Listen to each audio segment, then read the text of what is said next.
메시지의 마지막 말씀이 우리가 세상에 주님이 빛과 소금이 되라고 말씀하신 것처럼 우리 그리스도인들이 하나님의 교회로서 또 교회의 그 지체로서 이 세상에 그리스도를 보여줌으로 이 땅에 내 영혼이 고통받고 죽어가던 영혼이 예수를 만나 살아난 것 같이 세상에 있는 영혼들이 오늘 믿는 우리 교회, 우리 성도들의 매개체가 되어서 이 영혼들이 살아나는 역사가 이루어지도록 하자는 말씀을 드렸습니다. 그런데 오늘날 우리가 다시 생각해 볼 때 과연 그런 세상의 빛과 세상의 소금으로서 이 그리스도인의 그 사명을 다 감당하고 있는가? 교회가 그러한 사명을 감당하고 있는가? 그 교회의 내용이고 핵심인 우리 성도들이 바로 그런 삶을 살아가고 있는가를 우리는 하나님의 말씀 앞에서 생각해 봅니다. 통계하며 지난 한 해 동안 올해까지 지금 총회가 끝나고 다음 총회가 시작된 한 해 동안 우리 교단의 교인이 또 1600명 이상이 16,000명 이상이 또 줄어들었습니다. 그러니까 100명 정도의 교인이 160개 정도가 사라졌다는 거죠. 1000명이 모이는 교회는 16개 정도인데 그 도시의 가장 큰 교회에 1000명 모이는 교회에 16개 사라졌다는 것이고 보통 교회 100명 모인 교회가 160개 이상 사라졌다는 그런 이야기입니다. 왜 교인들이 교회를 떠나는가 우리는 생각해 봅니다. 한마디로 교회가 교회다움을 보여주지 못하기 때문이다. 더 구체적으로 오늘 세상에 우리가 그리스도의 제자로서 예수를 보여줘야 하는데 오늘 우리가 예수 그리스도를 보여주지 못하기 때문이라고 우리는 그렇게 정리해서 생각해 볼 수가 있습니다. 연말만 되면 목회자들이 스트레스를 받습니다. 여러 가지 일로 스트레스를 받는데 그 중에 하나가 뭐냐면 교인들이 교회를 떠나간다는 것이죠. 교회를 떠날 궁리를 딱 하고 있다가 연말이 되면 나름대로 정리한다고 정리하는데 이 교회를 정리하는 경향들이 생깁니다. 그래서 목회자들이 교인들이 연말이 돼가지고 상담을 한다든지 면담을 하자고 요청을 하면 불안해하고 심리적으로 안정하지 못한다고 그렇게 이야기합니다. 왜 교인들이 사랑하는 교인들이 교회를 떠나가는가? 한국문화연구원에서 문화선교연구원에서 발표한 글에 보면은 몇 가지 요인이 있는데 첫째는 목회자와 공감이 안 되었을 때 교회를 떠나간다고 합니다. 그러니까 성도들이 목사의 설교와 행정을 통해서 이해와 공감을 갖지 못할 때, 야, 내 성향이 아니다. 그렇게 생각할 때 교회를 떠난다는 것입니다. 두 번째는 서로에 대한 오해와 이해의 부족 때문에 또는 무관심 때문에 교회를 떠난다는 것입니다. 처음에 교회에 나올 때 사람의 심리는 지나치게 관심을 받는 것도 부담스럽지만 전혀 관심을 갖지 않는 그것도 힘든데 그 가운데서 또 교회를 좀 나오는데 이게 서로 커뮤니케이션이 안 돼가지고 오해를 하는 경우가 있는데 이런 것들이 교회를 참을 수 없게 해서 떠나고 말게 한다는 거죠. 목회자 입장에서는 참 그런 것도 고민이에요. 왜냐하면 성도들이 지나치게 이렇게 가까이 하면 새로운 사람들이 부담을 가지니까 때로는 무관심 속에 관심처럼 그렇게 조심스럽게 정식으로 신방할 때를 기다리고 있는 것인데 그게 사실 무관심이 아닌데 또 본인의 복합적인 심리에서는 그렇게 느낄 수도 있거든요. 목회자가 볼 때 이제는 저분이 교회를 상당히 나오시니까 이제 마음을 정해서 교회에 등록해서 다녀도 되겠다 싶어가지고 정식으로 신방하겠다고 이제 전도자를 통해서 전도한 사람을 통해서 신방하겠다면 그때 딱 정식을 하고 교회 이제 그만 다닌다고 나옵니다. 그러니까 이래도 참 곤란하고 저래도 곤란할 때가 많아요. 딱 맞아가지고 교회를 정착하면 얼마나 좋겠지만 사실 그러지 못한다는 것이죠. 세 번째로 오늘 교회들이 교회를 떠난 이유 중에 하나는 이 말씀에 대한 갈급함이 충족되지 못할 때 교회를 떠난다는 것입니다. 우리가 하나님께 드리는 예배를 통해서 예배의 세 가지 구조가 뭡니까? 말씀과 기도와 찬송이잖아요. 그런데 이런 것들의 조화를 이루어서 성도의 영혼에 뭔가 영혼에 충족된 은혜가 있어야 하는데 그것이 이루어지지 아니할 때 결국에는 또 다시 방황하고 교회를 떠난다는 것이죠.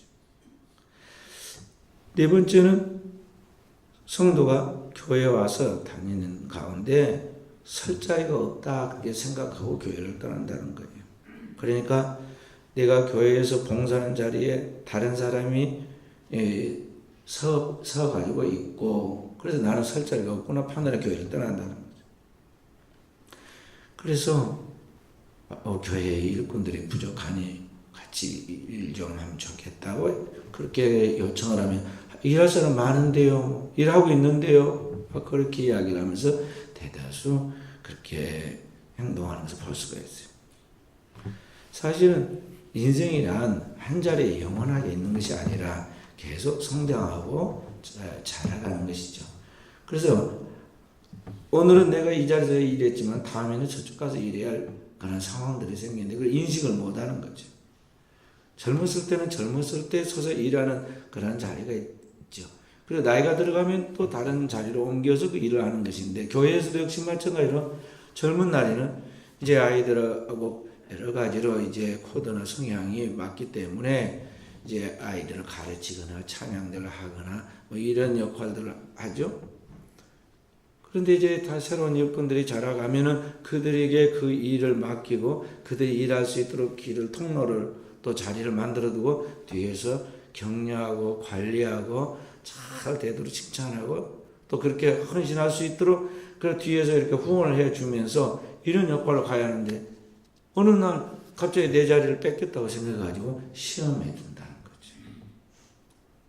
그 나는 이 교회에서 이제 일할 것이 사명이 끝났는가 보다 하고 교회를 스스로 마음에 정리해서 떠나는 경우가 많다는 것입니다. 마치 사울 왕이 새로운 충성된 일꾼 하나가 등장했는데 다윗이 등장해가지고 이스라엘이 해결 못하는 문제를 단번에 해결해 버립니다. 한 번도 전쟁 때 나와 싸우지 않으면 용서했는데 나가서 그 어려운 전쟁의 문제를 아주 게임하듯이 아주 순식간에 잘 처리하고 딱 돌아 나오는 것을 바라보면서 너무나 기분이 좋은 이스라엘 백성들이 앞뒤 생각하지 않고 막 외쳤습니다. 다윗의 죽인 자는 천천히요, 사울의 죽인 자는 천천히, 다윗은 만만히로다 하고. 근데 사실 그게 사울왕을 칭찬하는 말이거든요. 사울의 새로운 부하가 하나 생겼는데 아주 유능한 부하가 생겼다는 거예요. 그 애비보다 그 아들이 훨씬 더 잘생겼네. 아들보다 그 아버지 훨씬 더 똑똑하네. 그렇게 이야기한 건 뭐냐면 부모 칭찬하고 그 아버지 칭찬하는 거거든요. 그 아비의 그 자식이로다. 그런 이야기예요. 근데 이 사울왕이 이걸 갖다가 말이죠. 동격으로 생각하고 그가 얻을 것이 왕밖에 얻을 자리가 뭐가 있느냐 하고 그때부터 막 시기심이 발동했는데 인간의 마음속에 탐욕이나 정욕이나 시기심 같은 것이 일어나면요. 분별력이 사라지고 그때 틈을 타고 사단이 역사라는 거예요.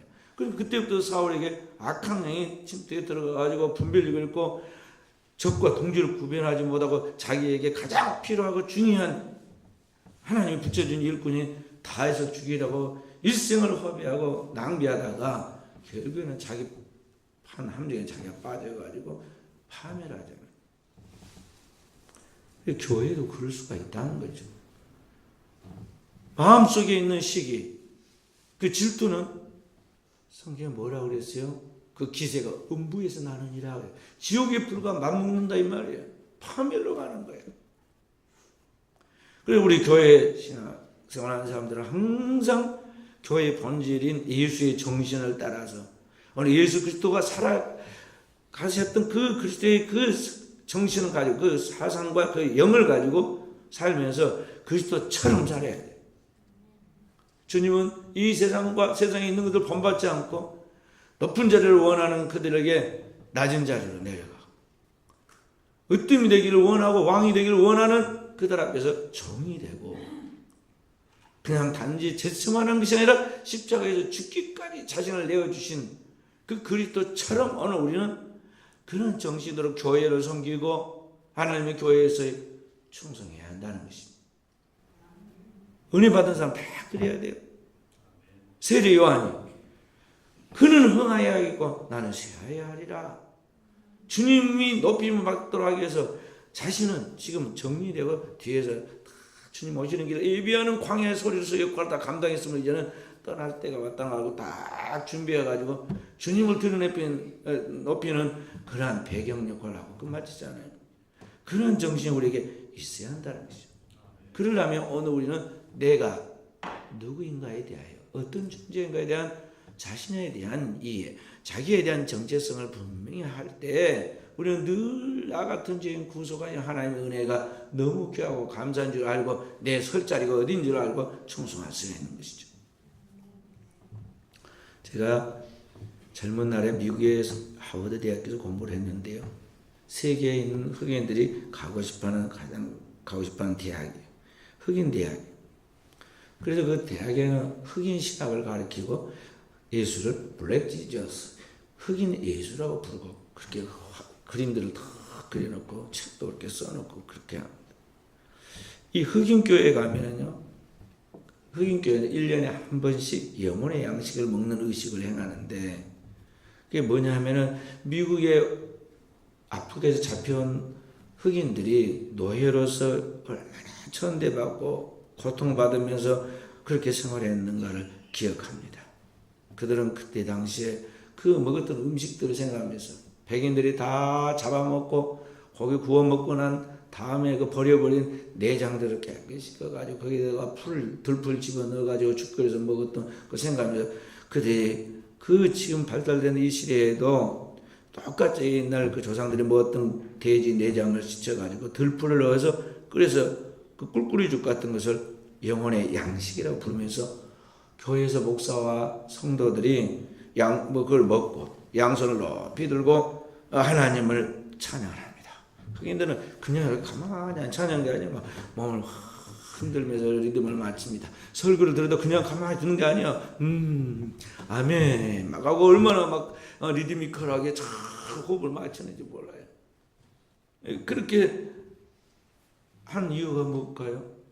자신들이 과거에 죽을 사람들, 아프리카에서 잡혀와서 짐승보다 못한 대접을 받으면서 죽을 사람들 있던 그들이 그리스도 예수를 만나 구속받고 그들을 자유하여 영원한 하나님의 나라의 백성 되도록 만들어주신 걸 하나님의 은혜를 생각할 때 너무너무 감사한 거죠.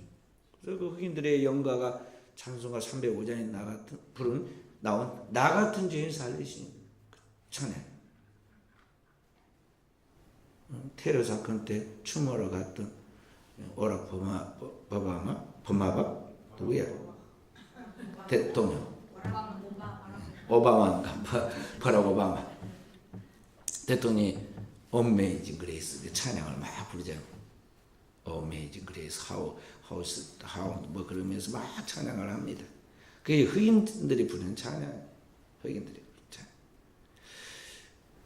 그 대통령도 그 아버지는요, 실패한 부모인데 그냥 실패한 것이 아니라 나름대로 소신을 가지고 자기가 아프리카 케냐 출신인데 그 나라에 정말 이성적인 그런 세계를 만들어갈 꿈을 가지고 공부를 많이 하였어, 그 아버지도. 그래서 그 이상을 가지고 오늘 우리 독립운동 하듯이 말이죠. 그 나라에 가가지고 이상을 실현하려다가 실패했어요. 그런데 그 아버지가 실패했지만 그 아들은 그 이상을 실현해서 성공한 사람에서 미국의 최초의 흑인 대통령이 된 사람입니다. 엊그제 꿀꿀이죽 같은 것을 먹으면서 사람인데도 짐승마다 못한 대우를 받은 그들을 구속해서 오늘 이 자리까지 오게 하신 하나님의 영광을 드러내서 온 세계 가운데 그 이상을 펼치게 그 하나님의 은혜를 생각하니까 그게 보통 찬양이겠어요. 막 영혼에 우러나오는 감사와 감격의 찬양이 된 거죠. 그래서 우리 찬양대가 찬양할 때는요, 그냥 흥얼거리면 안 돼요. 참 뭔가 마음을 다해가지고 찬양, 한국을 부르더라도 말이죠, 2개, 3개, 4개, 막 5개 안 하더라도 한국이 정말 그 찬양과 기도가 하늘에 상달되고 그 하나님께 응답되도록 우리가 그렇게 찬양해야 돼.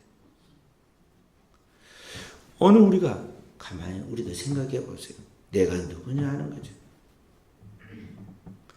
우리나라는 근세에 가장 큰 어려움을 겪었잖아요. 일본에 완전히 멸망해가지고 나라 잃어버린 망국 백성이 되었고, 6.25 전쟁의 표를 통해서 우리의 생명은 죽은 목숨이었고 죽을 목숨이었는데, 그런 가운데서 그 채점에서 우리가 살아서 오늘 이 민족 가운데, 세계 가운데 살게 되었는데, 더욱이 우리가 하나님 믿는 백성이 되어서 얼마나 큰 하나님의 은혜예요. 그럼에도 불구하고 어리석은 양과 같이 한참을 내다보다고, 오늘 또 눈앞에 뭔가 내한테 재미있을 것 같다, 또 나한테 조금이라도 이익이 될 것 같다는 것이 있다면, 그 눈앞에 있는 그 정욕과 탐욕에 눈이 멀어가지고 계속 이리저리 좌충우돌하면서 분별력 없는 삶을 살아가는 나는 누구냐. 그 죄의 값으로 보자면 반드시 너는 죽어야 하고 영원히 멸망할 수밖에 없다는 것이 하나님의 진단인데, 그 멸망할 수밖에 없는 운명에 놓여있는 죄인된 나에게 그리스도 예수께서 내가 아직 죄인 됐을 때 나에게 찾아오시고, 내가 죄가 뭔지도 알지 못하고 죄 가운데 그렇게 뒤범벅이 되어 있을 때 나를 위하여 십자가에 의해서 피 흘려 대속하시고, 그렇게 해서 하나님 앞에 다시는 죄를 살 필요가 없는 영원한 속죄를 받아서 하나님의 자녀가 되고 이 모든 만국을 다스렸던 왕 같은 제사장이 되도록 하나님 만들어준 백성이 아니냐 하는 것입니다. 그렇기 때문에 나는 구원받은 하나님의 백성이고 주님의 몸이고 그리고 하나님의 소유예요. 그러니 나는 과연 그 구원받은 자로서 주님 따라서 주님이 나를 위하여 세상에 보냄 받은 자로서 자신의 사명을 다하여 헌신하고 희생하고 오늘 우리를 구원하기 위하여 빛이 되어 희생하고 소금이 되어 희생하고 산 것까지 우리가 그 삶을 재현해야 하는데, 오늘의 우리의 생각, 그런 주님의 발자취를 그대로 쫓아서 십자가를 지고 주님과 함께 죽고 주님과 함께 부활하는 생명으로 하나님 앞에 가도록 해야 하는데, 오늘을 살아가는 내 삶에 지금 도대체 무엇을 위하여 살고 있고 어떤 발걸음으로 걸어가고 있느냐 하는 거죠.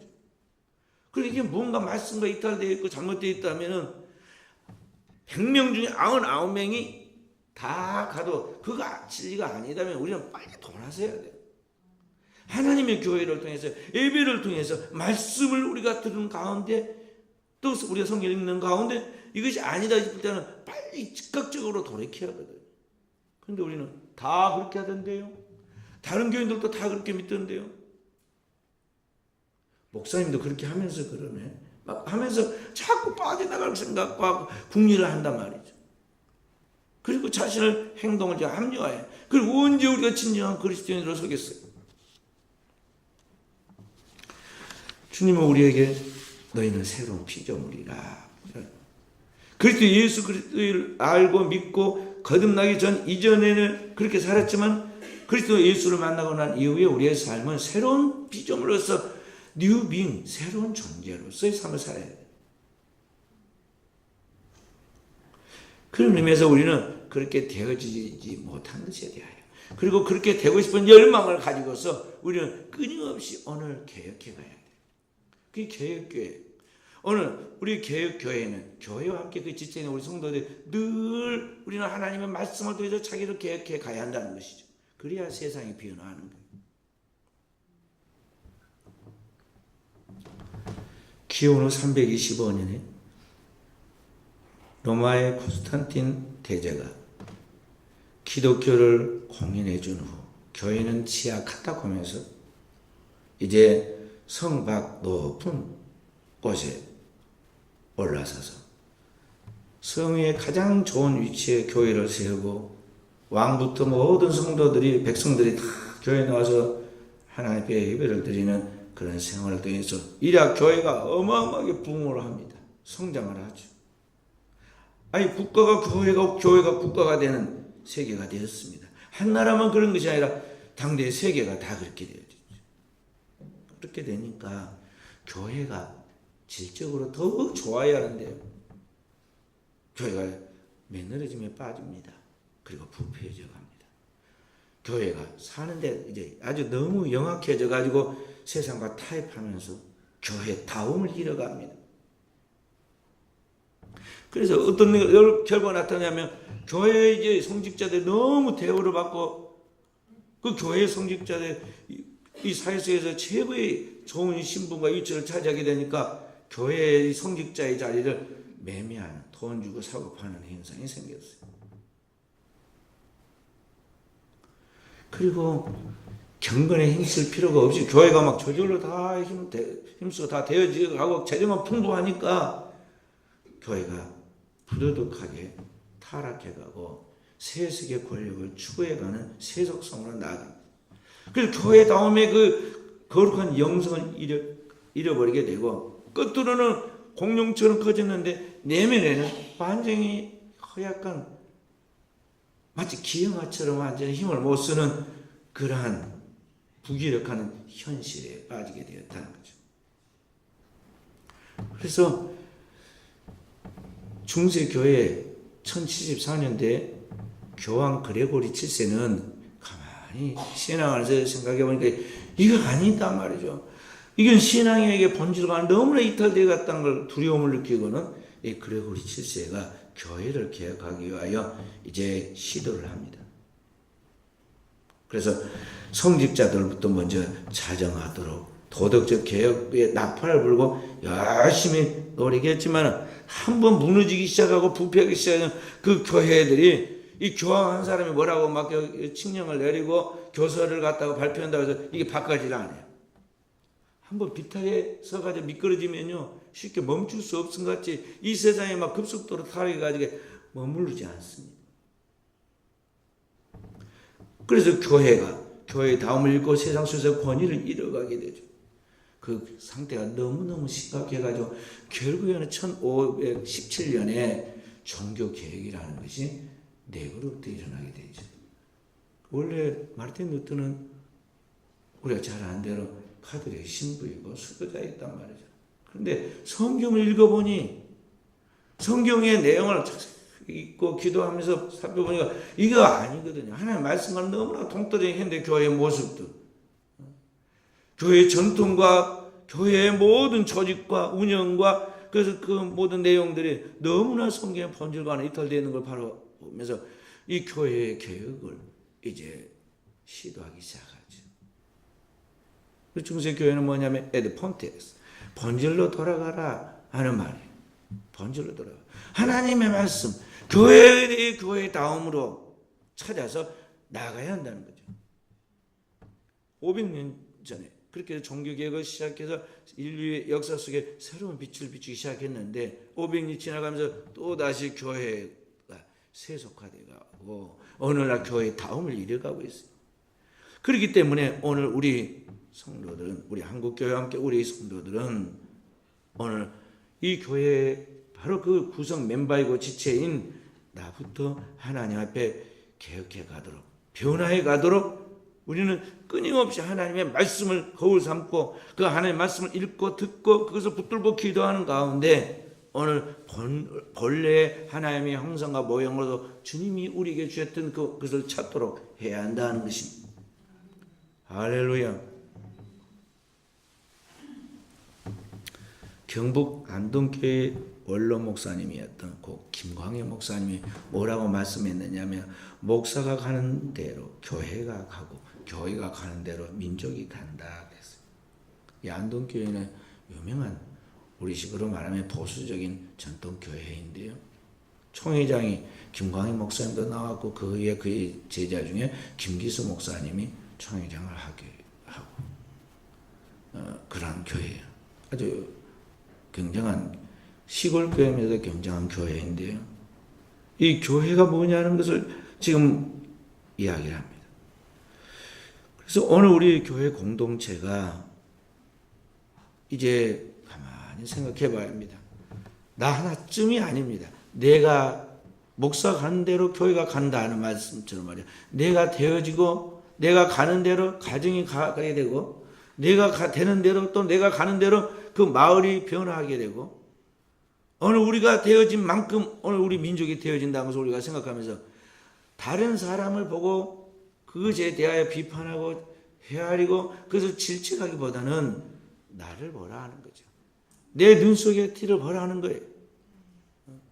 자기 죄를 보고 자기를 개혁해 나가고 자기를 변화시키는데 여기에 온통 정열을 쏟으라는 것이죠. 그러면 나머지는 다 하나님이 따라서 되게 만드신다는 것이죠. 그렇게 해서 오늘 내가 확실하게 주님의 사람이 되면 세상은 변화하게 되고 있어요. 북유럽의 어느 어촌 마을에 물고기를 잡아먹고 사는 큰 입을 가진 새인 펠리칸이라 주걱턱까지 이렇게 크게 턱이 이렇게 큰 물고기가 있어요. 펠리칸이라는 물고기가 있는데 그 새들이 마을 어부들이 고기를 잡고 큰 물고기만 걸러내서 그물에서 끄집어내고 작은 물고기는 내 던져버리니까 펠리칸들이 물고기를 잡아먹으러 바닷가에 들어갈 필요도 없이 그 어부들이 던져준 작은 물고기 주워 먹고는 고생 안 해도 되거든요. 그냥 그거 먹고 배가 불룩이 나와서 너무 좋은 거예요. 근데 어느 날 이 어부들이 이 작은 물고기도 사는 데가 생겼어요. 팔로가 생겨가지고 그 작은 물고기도 싹 갖다가 팔았습니다. 그러니까 이 펠리컨들이 절절절절 따라다니면서 어부들만 따라서 물고기를 얻어먹었는데 이제는 물고기가 없으니까 바다에 가서 지가 잡아먹어야 할 것인데 안 잡아먹고는 계속 어부만 귀찮게 쫓아다닙니다. 그래서 이제 어부들이 고민이 생겼어요. 이 펠리칸들이 아니 애완용 뭐 새도 아니고 계속 집에까지 따라오고 귀찮게 하니까 이거 어떻게 할까 고민을 하니까 그 중에 똑똑한 한 젊은이가 말을 했습니다. 이 마을에 가서 물고기 잡아먹고 사는 펠리컨 잡아다 몇 마리 갖다가 풀어놓읍시다. 그러면 달라질 겁니다. 그래서 아직 어부들이 잡아놓은 물고기 맛을 보지 못한 이 펠리컨을 대여섯 마리 잡아다가 가져다가 그 마을에다가 풀어놨습니다. 그랬더니 이 펠리컨들이 배가 고프니까 바닷가에 가서 물고기를 잡아먹습니다. 그러니까 한 마리 두 마리 따라가가지고 다시 거기 가서 이제 물고기를 잡아먹는 펠리컨들이 거기에 원래 어부들이 던져준 물고기 먹던 펠리컨들이 가서 물고기를 따라 먹더라는 거예요. 그러니까 이 세상이 변화하는 것은 소수의 제대로 된 이 몇 사람이 있으면 거기에 영향이 나타나는 거예요. 먼저 믿는 그리스도인에서 오늘 우리의 신앙과 삶의 정신 또 그 모든 것들이 얼마나 오늘 우리에게 큰 파장을 가는가를 알아야 돼요. 로마서 10장 8절부터 10절의 말씀을 보면은 오늘 우리에게 전해준 하나님의 복음이 믿음의 말씀인데 이 말씀을 우리가 마음으로 믿고 입으로 시인하여 구원을 받는다고 그랬어요. 그러니까 오늘 여러분과 제가 세상에서 들려오는 세상의 상식과 세상의 지식과 이 이야기가 아니라 하나님 입으로부터 나오는 그 영원한 생명의 말씀이 그리스도 예수의 입으로 나오는 그 복음의 말씀을 우리가 마음으로 받고 또 우리의 생각 속에서 그것을 되뇌기뿐만 아니라 그것을 믿고 입으로 시인해 나갈 때 그 입술에 열매를 짓는 하나님께서 그 말의 파장과 그 파워를 허락해서 우리의 삶에 엄청난 하나님의 표적과 기적 따르게 하신다는 거죠. 문제는 오늘 우리가 그런 말씀이 육신이 되는 그리스도의 형상과 모양을 이런 것이 되어 있지 못하기 때문에 우리는 교회에 나와서 기도할 때만 주여 주여 하고 실제로 생활에서는 내 상식과 경험과 지식을 따라 뉴스를 따라 사람들의 이야기와 분위기를 따라서 우리는 나가고 행동하고 마는 것이죠. 그래서 망가지는 거예요. 그러므로 사랑하는 성도 여러분, 오늘 우리는 우리 하나님 앞에서 진정한 하나님을 경외하는 신앙의 사람들로 우리가 만들어지도록 숙제를 자기 안의 숙제를 다 풀어야 합니다. 하나님의 말씀을 진지하게 받고 그러니까 성경을 읽어도 건성을 읽으면 안 돼요. 얼마나 성경을 잘 안 읽고 큐티해서 적용을 해라니까 적용 안 하면은 책을 사다가 나눠 주겠어요. 그것도 다 다른 교회에서 이미 다 해보고 시행해 본 것을 하고 한 페이지씩 읽고 그것을 읽고 자신의 삶에 비춰보면서 적용하라고 그렇게 하겠어요. 그냥 성경을 통째로 읽으세요. 창세기부터 요한계시록까지 하나님의 푸른 초장 쉴 만한 물가가 성경이에요. 그 하나님 말씀을 읽고 또 읽고 설교의 말씀을 듣고 또 듣고 그런 가운데서 그 말씀이 나의 삶에 적용해가지고 통째로 먹어야 돼. 젓가락을 까짝까짝하게 한 점 두 점 먹어도 그 입에 양이 차나요? 막 통째로 들고 뜯어 먹어야 돼. 그러니까 하나님의 말씀을 막 한 몇 장씩 또는 몇십 장씩 읽고 그것을 양이 영혼의 양식이 차야 한데 말이죠. 얼마나 성경을 안 읽으면 한 몇 페이지 몇 절 막 읽고 그거 가지고 적용해보고 그거라도 눈물 뚝뚝 흘리고 그래도 은혜가 된다고 그러고 그게 그날에 자기에게 준 말씀인지 아닌지 그게 지금 1년 전에 다른 교회에서 다 해가지고 적용해가지고 그걸 가지고 이제 했던 것을 갖고 왔으니까 식은 밥인데 그거라도 이게 먹고 그냥 그래도 흙이라도 재워라고 주니까 그냥 아멘 아멘 하고 그 정도 수준이냐 이 말이죠. 그 정도 수준이야. 통째로 읽어서 적용할 수 있고 오늘의 나에게 주시는 하나님의 말씀이 거기에서 다 잡혀올 때까지 매일 잡혀와야 돼. 성경을 10장을 읽든 20장 때 그날에 주님이 내게 주신 말씀이 다 기도하면서 읽어가는 가운데 내 안에 확실한 응답이 딱 잡혀올 때까지 말씀으로 살아야 한다고. 그래서 살아있는 하나님의 말씀의 운행을 경험하라는 거죠.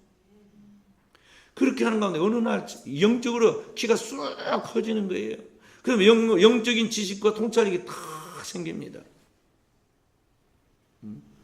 그리고 하나님의 계시의 음성이 정말 내 귀에서 들리는 것 같이 분명하게 내한테 이게 들려오는 거예요.